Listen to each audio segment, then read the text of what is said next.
Multimax can help you with them all.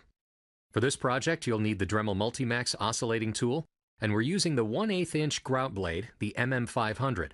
For smaller grout lines, you can also use the MM501, which is a 1/16 inch grout blade. In the final step, we'll also be using the MM900 diamond paper.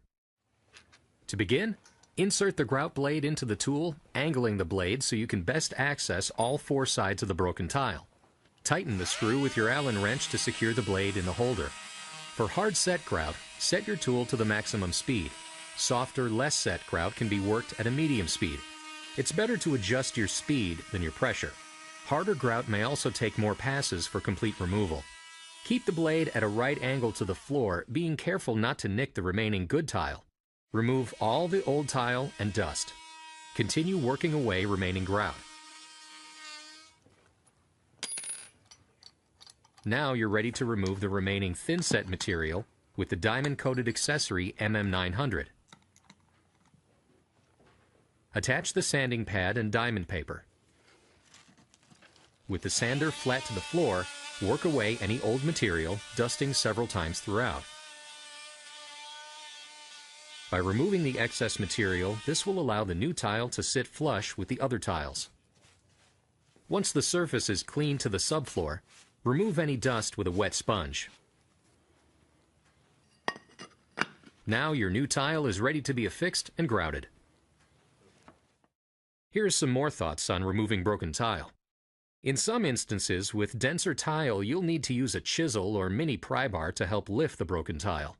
In this case, be careful not to nick or damage the surrounding good tiles.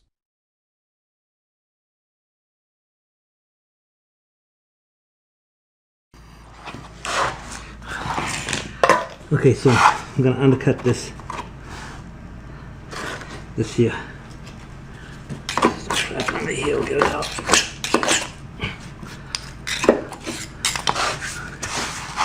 So, to simulate the thickness of the thin set, I'm going to use these pieces of cardboard.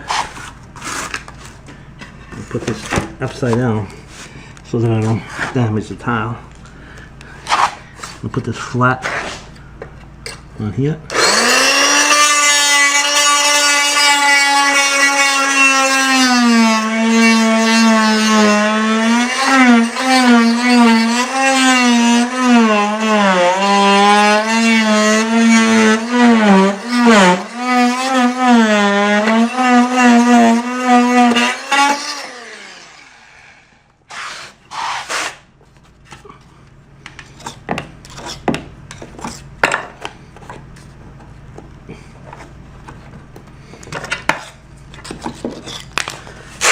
And that will go under there, like that.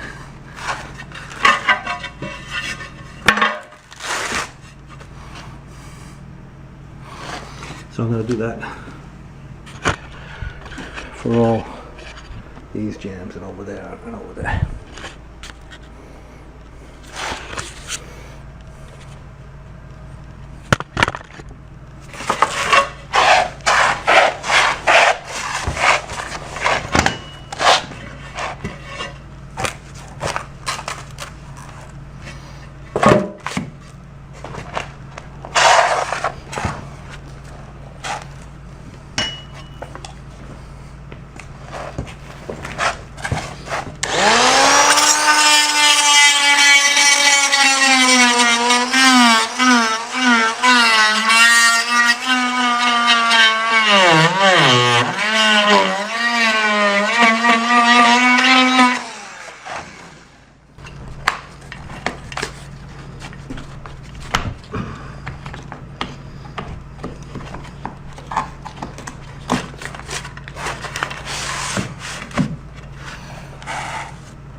And that's that.